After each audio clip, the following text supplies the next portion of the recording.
In a perfect world, the relationship between private opinion and public opinion would be basically like a mirror.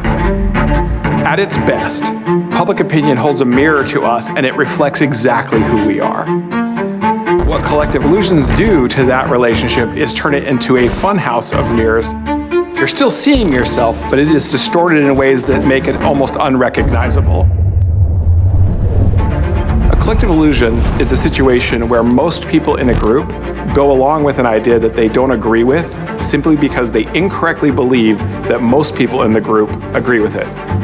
The majority of people in a group believe the majority think something that they don't. They lead individuals to make decisions that are contrary to their private values, and as a result, the entire group can end up doing something that almost nobody wants, which is fatal to free society.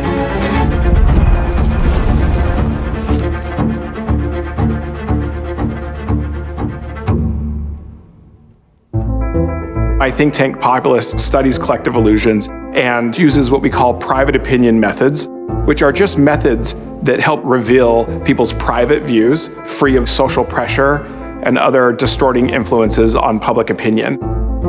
And every question we ever ask, we always ask what the individual thinks and what they believe most people would say to that question. And that combination of methods helps surface collective illusions all across society. We have found them almost everywhere we look, from the kind of lives we want to live, to the country we want to live in, to the way we want to treat each other, and even what we expect out of our institutions, from education to the workplace. The most damaging consequence is that an illusion in one generation tends to become the private opinion of the next generation. One of the most important collective illusions we've ever discovered has to do with the way that people define a successful life.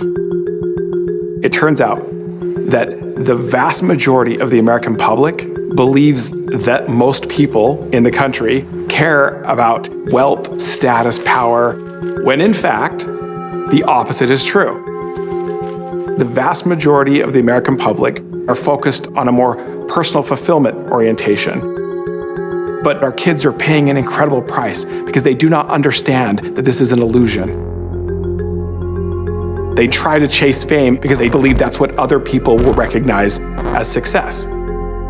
So if we do nothing about collective illusions now, our silence will virtually guarantee that our children and our grandchildren will have this view as their private opinion.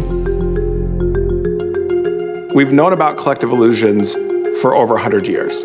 And up until the last, say, 20 years, you could have probably counted on 2 hands and 2 feet the number of serious societal and collective illusions that had existed. Since then, that number has exploded. They affect society as a whole, but we are all part of creating and sustaining the illusions.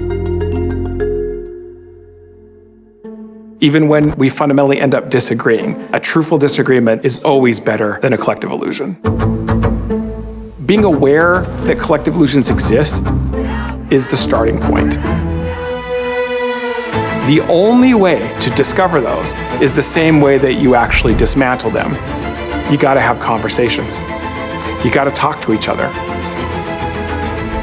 If you understand that fact, and you create the enabling conditions that allow everyday people to reveal who they really are to each other, these illusions can crumble in a hurry, and social change can happen at a scale and pace that would otherwise seem unimaginable. This series is brought to you by Stand Together,